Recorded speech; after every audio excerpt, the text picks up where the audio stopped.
Fala meus amigos, estamos começando aqui mais um vídeo do canal. No vídeo de hoje a gente vai falar sobre o caso do deputado Sandro Fantinel.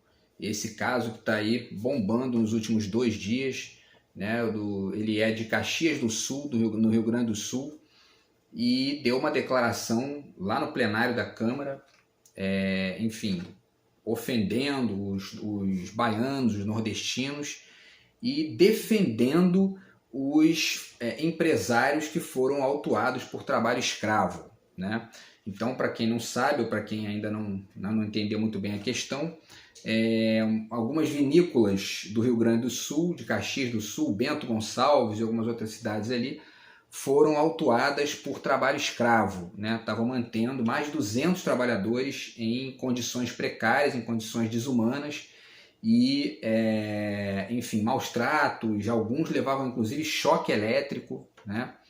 E apanhavam. Tem depoimentos inclusive de alguns trabalhadores que são sulistas dessas vinícolas, dizendo que os sulistas, o pessoal aqui do sul não apanhava, mas os nordestinos apanhavam, né?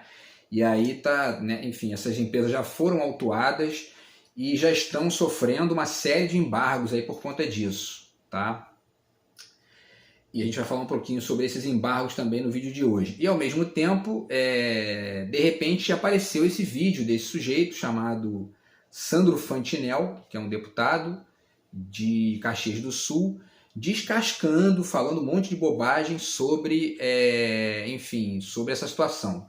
Ele diz o seguinte: ele é do Patriotas, tá? E a gente vai ver um pouquinho aqui que a fala dele representa um pouco aí a contradição desse tal patriotismo da direita brasileira. Mas enfim, ele diz o seguinte: o patrão tem que pagar empregada para limpar o quarto dos funcionários, tem que pagar o hotel 5 estrelas, porque senão o Ministério do Trabalho vem em cima. Quer dizer, então a gente já começa comentando que, para início de conversa, isso é a estupidez típica do pensamento binário de retardados desse nível, né? De achar que não, né? O sujeito está pedindo direito trabalhista, ele não quer ser escravo, então tem que pagar o hotel 5 estrelas para ele, né? Quer dizer, o meio termo, que é o direito trabalhista, que é o sujeito receber ali, né, um salário digno, ele receber condições condições de trabalho adequadas, né? E ao mesmo tempo direitos trabalhistas, né, adicionais, como férias, enfim, tudo mais.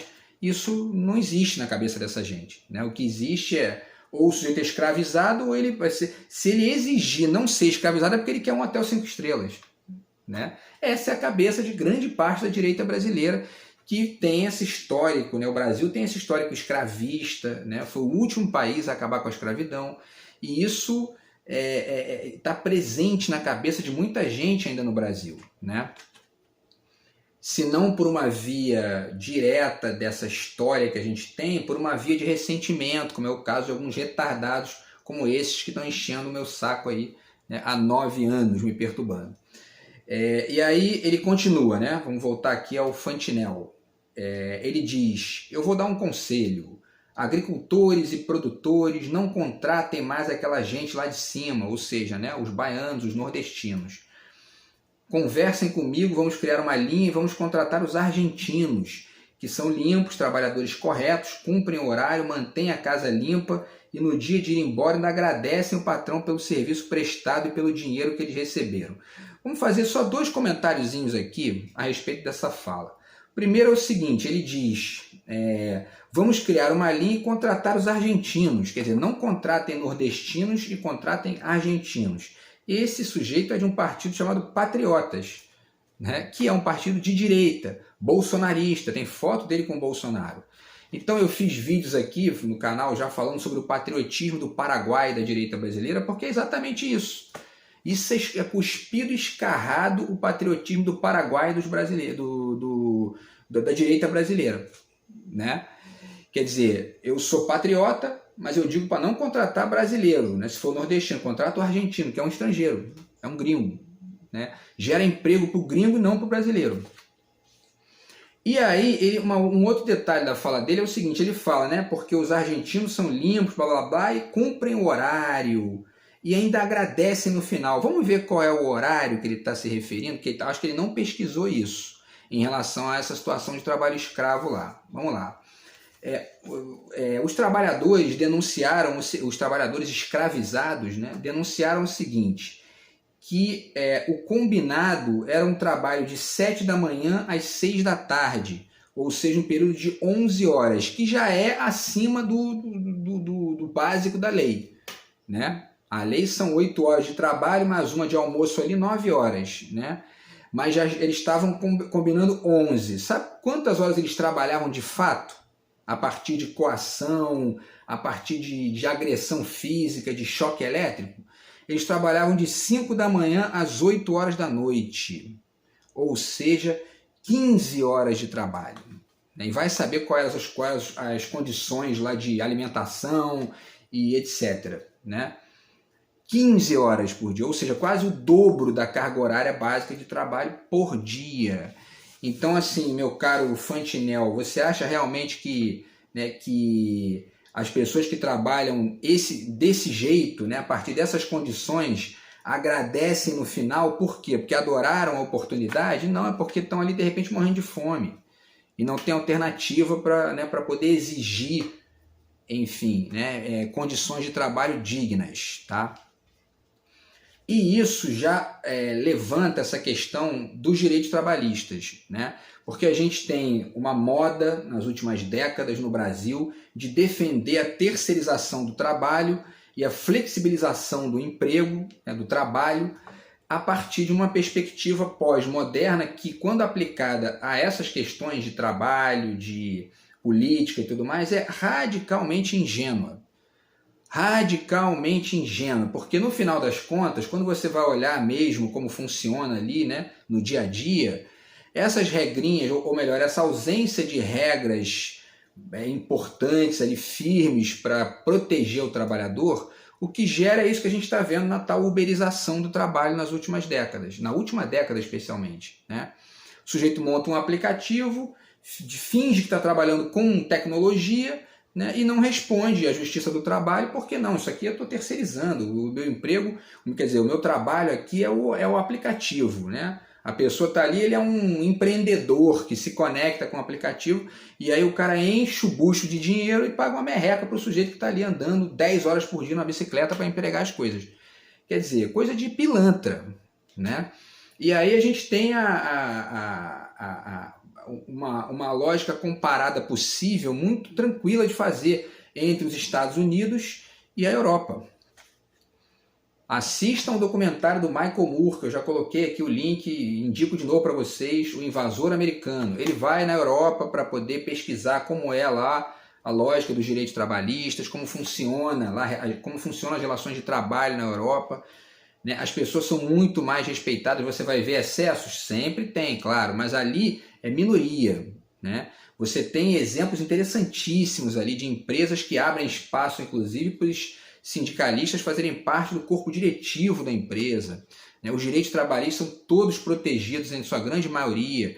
Ele entrevistou a gente na Itália, que é um casal lá que verbalizou de maneira bem clara ali o seguinte, ó, a gente aqui ganha férias, 13º, né? Tem várias benesses aqui que são importantes para poder gerar uma lógica de trabalho bacana.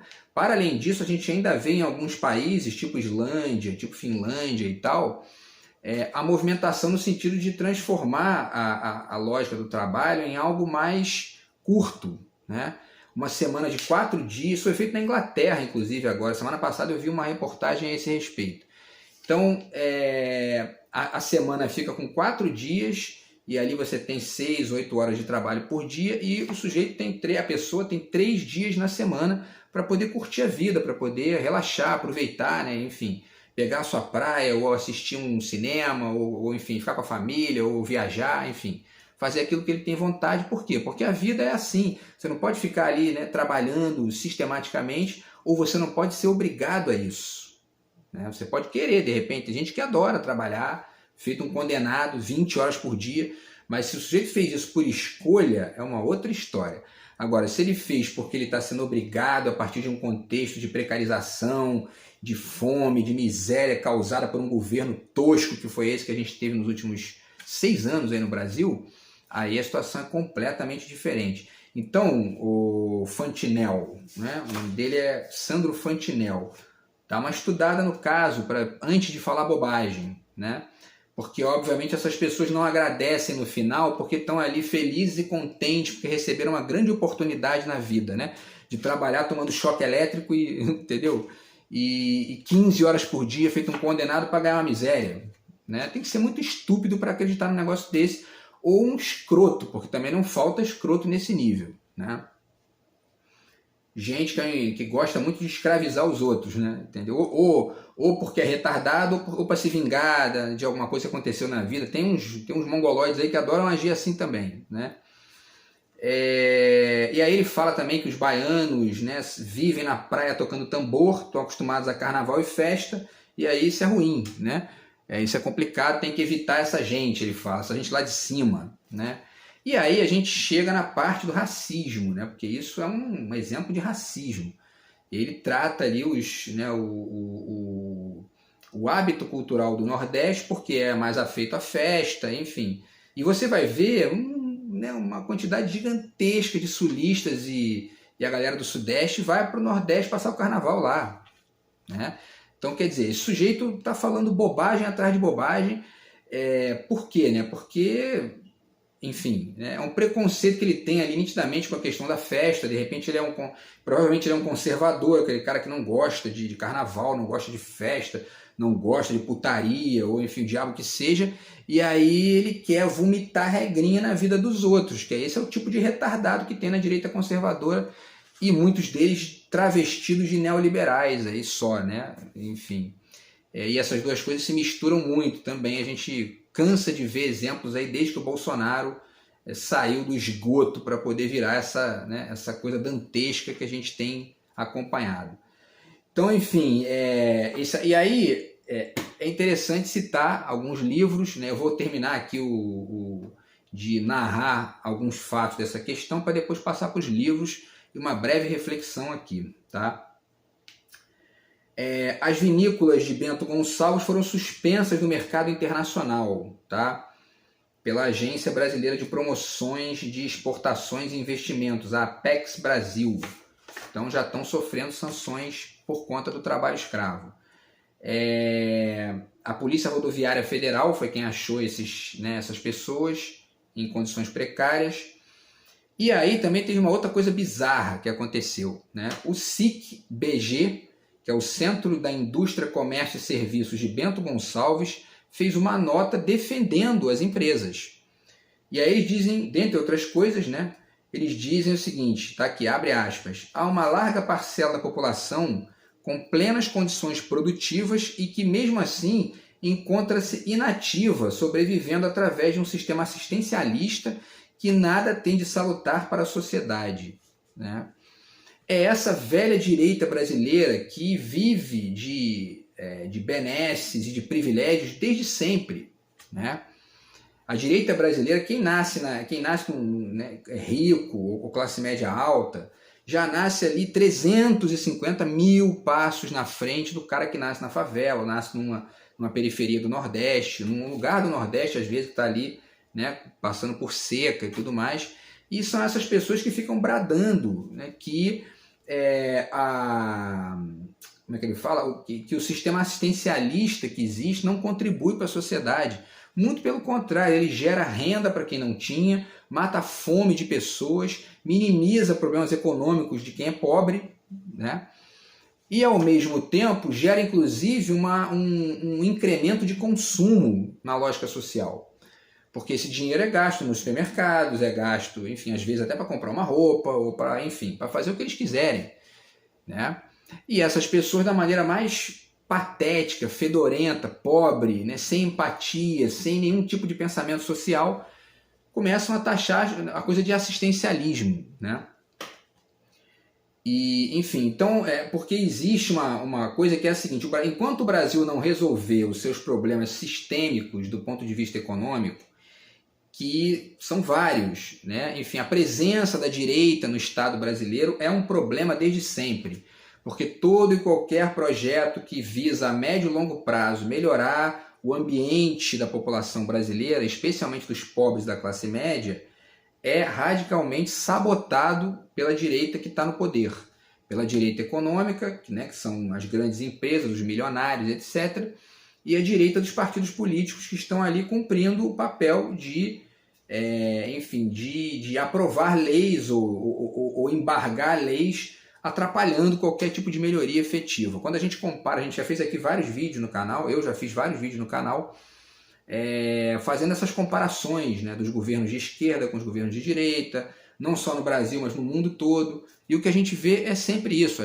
a esquerda ganha a eleição, consegue vencer, apesar de todo tipo de golpe, né? Tenta incrementar melhorias, consegue, mas aí daqui a pouco tem golpe, né? A história do Brasil é assim, foi golpe contra o João Goulart, né? Foi exílio, aí depois o Brizola ganhou aqui no Rio, teve golpe contra ele aqui também, que, né, o escândalo da Proconsult, e aí o Lula ganha, tem golpe contra o PT também. É sempre assim, a direita brasileira vive de golpe para poder não sair, não perder a mamata, né?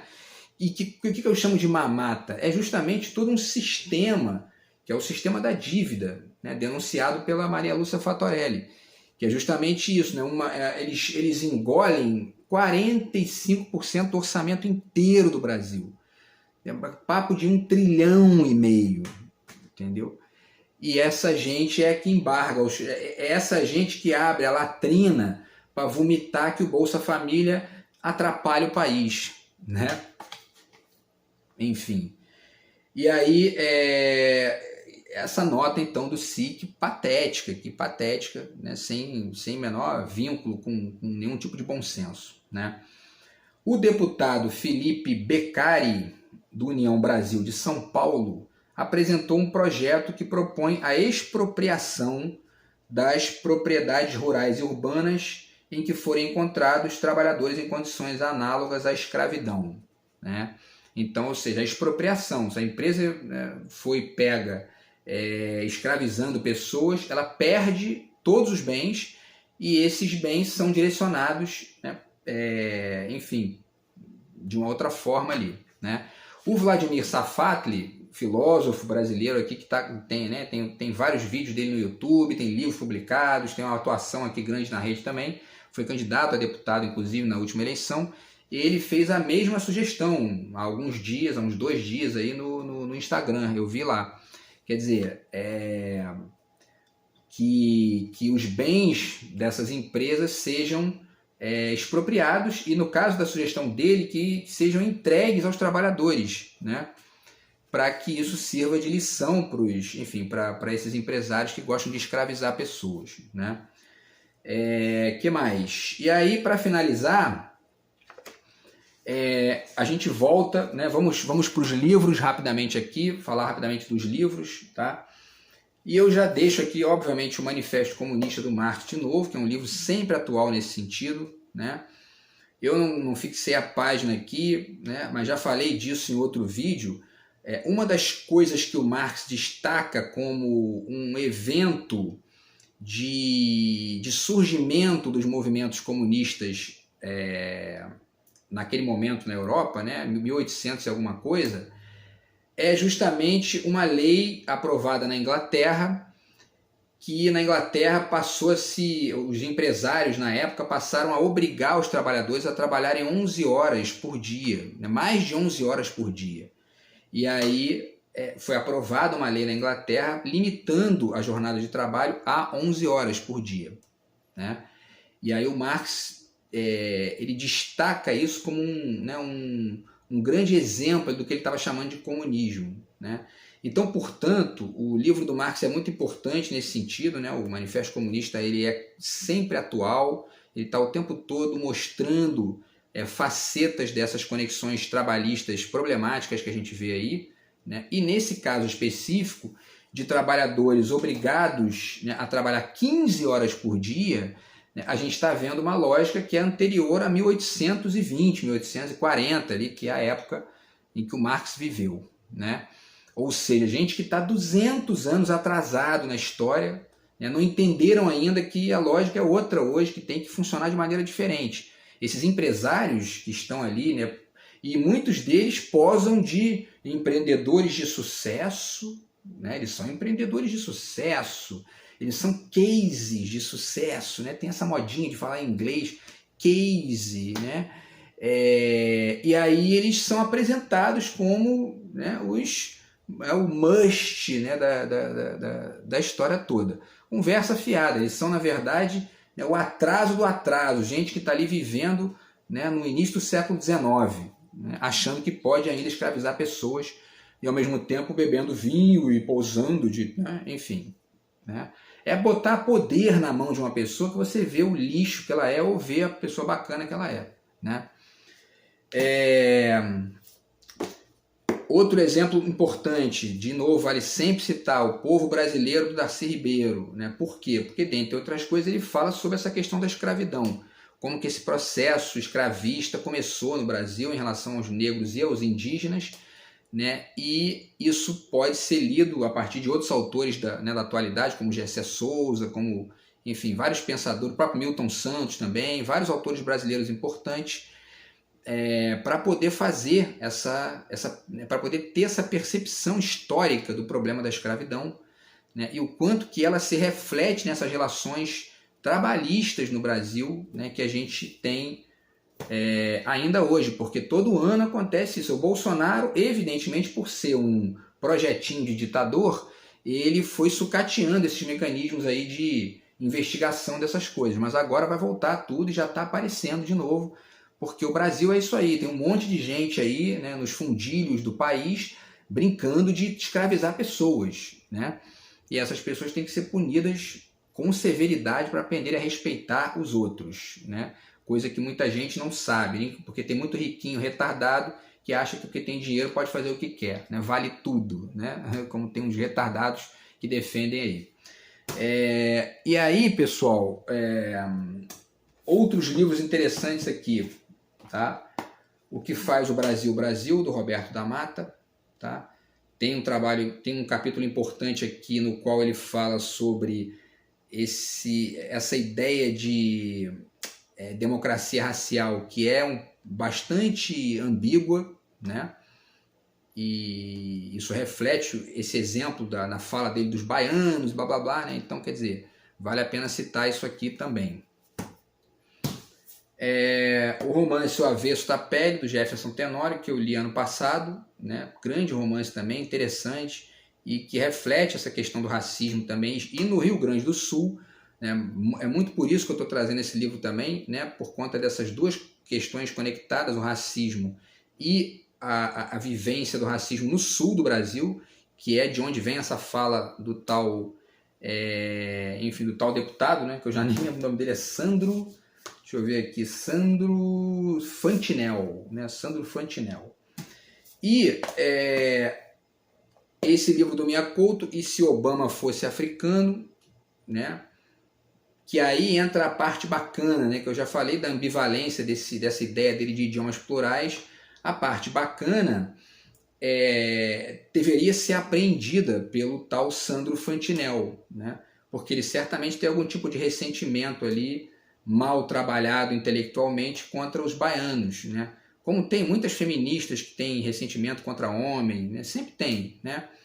E aí, enfim, esse trabalho do Mia Couto ajuda bastante a pensar essas coisas, né? O Fantinel deveria ler isso aqui.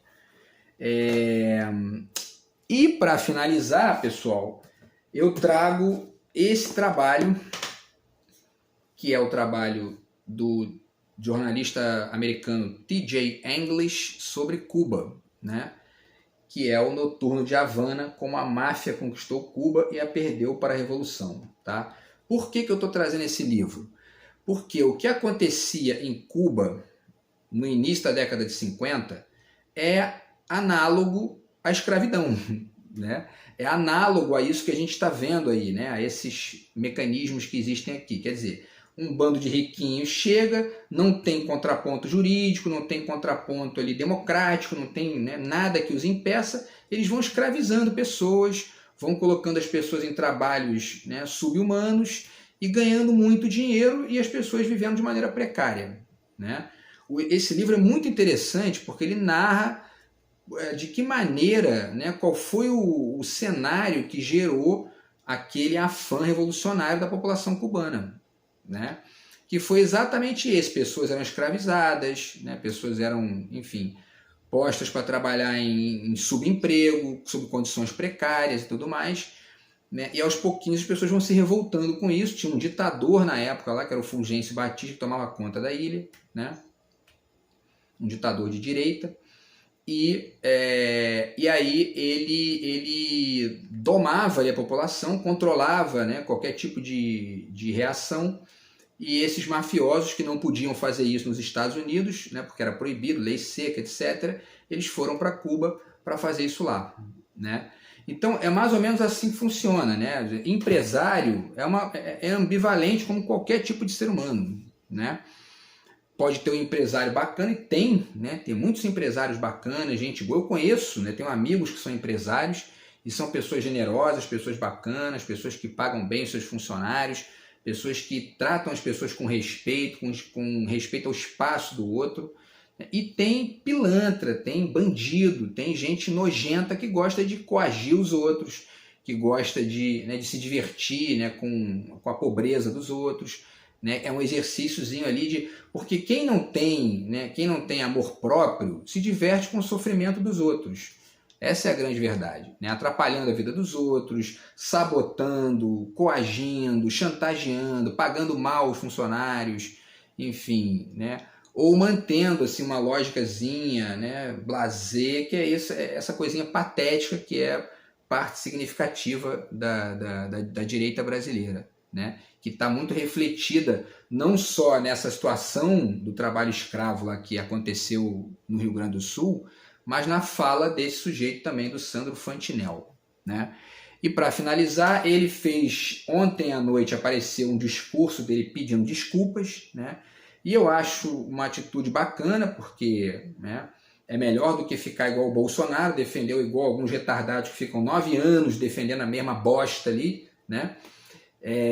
E o Bolsonaro, que é um retardado que continua defendendo um monte de bobagem aí, mas ele não, ele entendeu o equívoco que ele fez, que ele cometeu, né, e pediu desculpas, né? E acho bacana isso, acho legal. A gente tem que pedir desculpa quando a gente erra com alguém, quando a gente faz alguma bobagem, quando a gente fala alguma coisa que ofendeu a pessoa ali e tal, né? E aí ele veio pedir desculpas. E aí tem uma última questão em relação à fala dele, das desculpas, que ele disse que a família dele foi atacada, né? Minha esposa foi atacada, meu filho foi atacado, meus pais também, etc. E isso é reprovável, né? Isso é reprovável porque não é assim que se resolve a questão, né? Não é, enfim, atacando as pessoas, indo lá ofender e tudo mais. Quer dizer, tem que se tentar resolver de maneira civilizada, com algum tipo de instância de mediação que seja a justiça, né? Cobrar ali que a justiça, enfim, que ele seja cassado, que ele responda pelo que ele falou, por racismo, ou enfim, né, pelas agressões que ele cometeu, e ao mesmo tempo, né, gerar isso aqui que a gente está fazendo, que é um debate sobre as ideias que estão, enfim, ali dentro da fala dele e que podem esclarecer alguns pontos aqui e ampliar aí o entendimento das pessoas a respeito. Beleza, pessoal? Então é isso. Eu vou deixar o link aqui com vocês de um vídeo do Henri Bugalho, no qual ele mostra, tá, a fala do Sandro Fantinel para vocês compararem com o que eu falei aqui no vídeo, tá bom? E a gente se fala aí no próximo vídeo do canal. Um grande abraço e fui!